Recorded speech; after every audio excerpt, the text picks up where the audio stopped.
అమలాపురానికి ఒక విశేషం. మీ లలిత జ్యువెలరీ అమలాపురానికి వచ్చేసింది. డిసెంబర్ 16న బ్రహ్మాండమైన ప్రారంభోత్సవం. లలిత జ్యువెలరీ. ఇప్పుడు ఎవరికి ఊరికే రావు. కాంగ్రెస్ శాసనసభ్యులకి సభలో మాట్లాడటానికి మీరు అవకాశం ఇవ్వకపోతే మేము పదే పాయింట్ ఆఫ్ ఆర్డర్ని అడిగితే కూడా స్పందించలేదు సభలో అని చెప్పేసి మా గురించి లేచి మాట్లాడారు తప్ప, లేదా వాళ్ళు సస్పెండ్ చేసిన దాని మీద సరే సస్పెండ్ చేస్తే కూడా ఆ ప్రక్రియ కూడా సరిలేదని మాట్లాడారు. ఇది కరెక్ట్ కాదు సార్.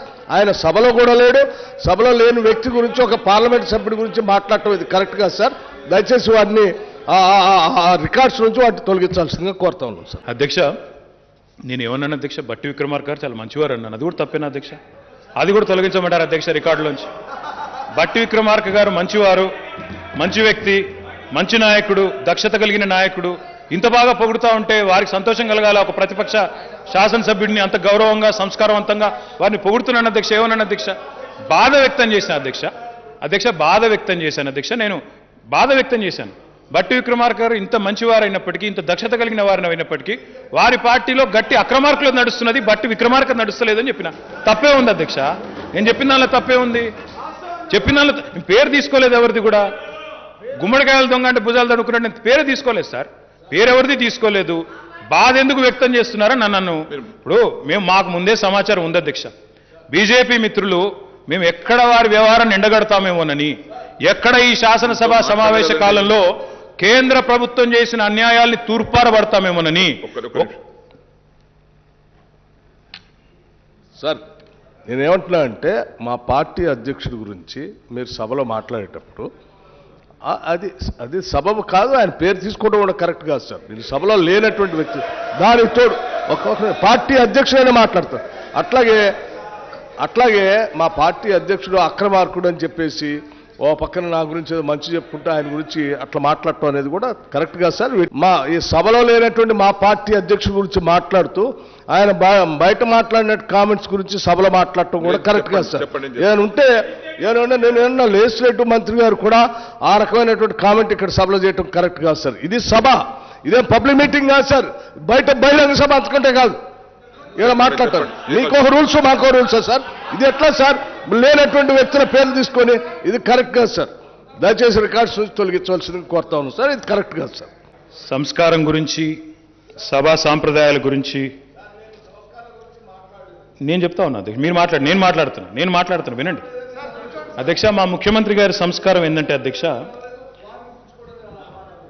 నేను చెప్పింది నేను చెప్పుకోండి సార్. నేనేం చెప్పాలో కూడా మీరే డిసైడ్ చేస్తారా? నేనేం చెప్పాలో మీరే డిసైడ్ చేస్తారా? సంస్కారం అంటే ఏంటంటే అధ్యక్ష, మా ముఖ్యమంత్రి గారి సంస్కారం ఏంటంటే అధ్యక్ష, ఒక చీఫ్ మినిస్టర్ ఉన్నాడు అధ్యక్ష, పేరొద్దు కానీ, ఒక ఆయన అస్సాంలో చీఫ్ మినిస్టర్ ఉన్నాడు. ఆయన ఎంత దారుణంగా మాట్లాడిందంటే మొన్న మాట్లాడుతూ వీళ్ళ పార్టీ మాజీ అధ్యక్షుడు రాహుల్ గాంధీ గారి తండ్రి ఎవరని నేను అడిగానా అని ఒక చిల్లర మాట మాట్లాడితే మా ముఖ్యమంత్రి గారికి వాళ్ళ పార్టీకి ఏం సంబంధం అధ్యక్ష? ఎంత సంస్కారవంతుడు మా ముఖ్యమంత్రి అంటే. చాలా దరిద్రంగా మాట్లాడినాడు, చాలా చండాలంగా మాట్లాడినాడు ఆ ముఖ్యమంత్రి. క్షమాపణ చెప్పాలో ఒక ఎంపీ గారిని ఉద్దేశించి అట్లా మాట్లాడినందుకని డిమాండ్ చేసిన సంస్కారవంతమైన నాయకుడు మా ముఖ్యమంత్రి, మా నాయకుడు. మేము గర్వంగా గల్లా ఎగరేసి చెప్తాం మా నాయకుడు. మాకేం సంబంధం అధ్యక్ష వాళ్ళతో? కానీ వీళ్ళ నాయకుడు ఎట్టంటాడు అధ్యక్ష? వీళ్ళ అధ్యక్షుడు ఇక్కడ ఎట్లాంటి మార్చి అధ్యక్ష? మా ముఖ్యమంత్రి గారి బర్త్డేని మేమేదో చేసుకుంటే మా పార్టీ పరంగా 3 రోజుల సంతాప దినాలు చేసుకోండి అని మాట్లాడతాడా? ఇదా అధ్యక్ష సంస్కారం? మేమేమో చనిపోయిన రాజీవ్ గాంధీ గారి ఔన్నత్యాన్ని కాపాడే విధంగా మేము మాట్లాడితే, మా నాయకుడు మాట్లాడితే ఇట్లాంటి వాళ్ళ అధ్యక్ష నేను ఏమంటా ఉన్నా అంటే, మీరు ఎవరిని వెనకేసుకొస్తున్నారో చూసుకోండి. మీరు ఎట్లాంటి వాళ్ళని వెనకేసుకొస్తున్నారో చూసుకోండి. నేనేదో యథాలాపంగా చెప్తే దానికి మీరంత బాధపడిపోవడం ఎందుకంటే నాకు అర్థం కాదు. దయచేసి అధ్యక్ష, ఐఎమ్ కమింగ్ బ్యాక్. నేను సబ్జెక్ట్లోకి వస్తున్నా అధ్యక్ష. వారు సబ్జెక్టే వినదలుచుకుంటే సబ్జెక్టే చెప్తా సార్, వాళ్ళ సంగతి కూడా చెప్తా. నేను చూసినాను నిన్న స్టేట్మెంట్. మా మిత్రుడు ఇప్పటిదాకా మాట్లాడిన వక్త మన హుజూర్ నగర్ ఎమ్మెల్యే గారు సైదిరెడ్డి గారు, నరసంపేట ఎమ్మెల్యే సుదర్శన్ రెడ్డి గారి స్టేట్మెంట్లు నేను చూసినాను అధ్యక్ష. మేము ముఖ్యమంత్రి గారి ప్రకటన మీద సంతోషాన్ని వ్యక్తం చేస్తూ ఉన్నాం. మా నియోజకవర్గాల్లో కోచింగ్ సెంటర్లు మేమే పెడతాం, మా పిల్లలకి భోజనం కూడా మేమే పెడతాం, మేమే చూసుకుంటామని చెప్పి ఆ ఇద్దరు మిత్రులు వారు ముందుకొచ్చినారు అధ్యక్ష. నేను మా మిగతా ఎమ్మెల్యేలందరినీ కూడా కోరుతా ఉన్నా, మా బట్టన్నని, మా శ్రీధరన్నని కూడా కోరుతా ఉన్నా, మీకు ప్రభుత్వ ప్రకటన మీద విశ్వాసం ఉంటే, రాష్ట్ర వ్యాప్తంగా ఎదురు చూస్తున్న యువత మీద మీకు ప్రేమ ఉంటే తప్పకుండా మీరు కూడా ముందుకు రండి. గౌరవ ఎమ్మెల్యేలందరినీ కూడా కోరుతా ఉన్నా నేను, ప్రతి నియోజకవర్గంలో మనమే కోచింగ్ క్యాంపులు పెడదాం. మీకు కావాల్సిన మొత్తం సామాగ్రి, మొత్తం మీకు కావాల్సిన విషయ పరిజ్ఞానం ఉన్న ఇన్స్ట్రక్టర్లతో సహా ప్రభుత్వం ప్రొవైడ్ చేయడానికి కూడా సిద్ధంగా ఉంది. ట్రైనింగ్ కోసం బ్రహ్మాండమైన ఇన్స్టిట్యూట్స్ ఉన్నాయి అధ్యక్ష. టీశాట్ పేరిట ఒక అద్భుతమైన నెట్వర్క్ నడుపుతా ఉన్నాం. టీశాట్ పేరిట ఈరోజు రాష్ట్రంలోని ఇస్రోతో ఒప్పందం చేసుకొని ఇంటింటికి కేబుల్ టీవీ ద్వారా బ్రహ్మాండంగా ఈరోజు ఇంటింటికి ప్రతి పోటీ పరీక్షకు తయారయ్యే విధంగా అందులో కోచింగ్ ఇస్తా ఉన్నాం. 35 లక్షల మంది వ్యూవర్స్ ఉన్నారు అధ్యక్ష, 35 లక్షల మంది సబ్స్క్రైబర్స్ ఉన్నారు టీశాట్. అందులో యూట్యూబ్లో కూడా పెట్టినాం, ఎప్పుడు కావాలంటే అప్పుడు చూసుకోవచ్చు. మీకు ప్రేమ ఉంటే పిల్లల మీద ముందుకు రండి, కోచింగ్ సెంటర్లు నడపండి, తప్పకుండా దానివల్ల మీకు కూడా కొంత లాభం జరిగే ఆస్కారం ఉంటుంది. అంతేగాని కేవలం ఎద్దేవా చేయడం, కేవలం మాటలతో అనవసరపు మాటలు మాట్లాడడం ఇది మంచిది కాదని చెప్పి కూడా నేను మిత్రులకు విజ్ఞప్తి చేస్తా ఉన్నా. అధ్యక్ష, గవర్నమెంట్ సెక్టర్ ఒకవైపు, ప్రైవేట్ సెక్టర్ మరొక వైపు. ఇప్పుడే నేను చెప్పినట్టు టీఎస్, ఐపాస్ లాంటి విధానాల ద్వారా వివిధ రంగాలలో పెట్టుబడులు ఆకర్షిస్తూ ఉన్నాం. దాంతోపాటు సెల్ఫ్ ఎంప్లాయ్మెంట్ వైపు పోయే వాళ్ళ కోసం ఆ కార్యక్రమం, స్వయం ఉపాధి వైపు పోయే వాళ్ళ కోసం నేను కేవలం జాబ్ సీకర్గా ఉండను, జాబ్ క్రియేటర్ అవుతాను, 10 మందికి నేను కూడా ఉద్యోగాలు ఇస్తా అనేటోళ్లకు అవకాశాలు సృష్టిస్తూ ఉన్నాం. మా ముఖ్యమంత్రి గారు ఎప్పుడు చెప్తా ఉంటారు అధ్యక్ష స్కిల్ డెవలప్మెంటే కాదు, డెవలప్ అయిన స్కిల్ గురించి కూడా చెప్పాలని చూస్తారు అధ్యక్ష, చూడాలని చెప్తా ఉంటారు అధ్యక్ష. ఆ దిశగా మా ప్రయత్నం మేము చేసుకుంటూ పోతా ఉన్నాం అధ్యక్ష.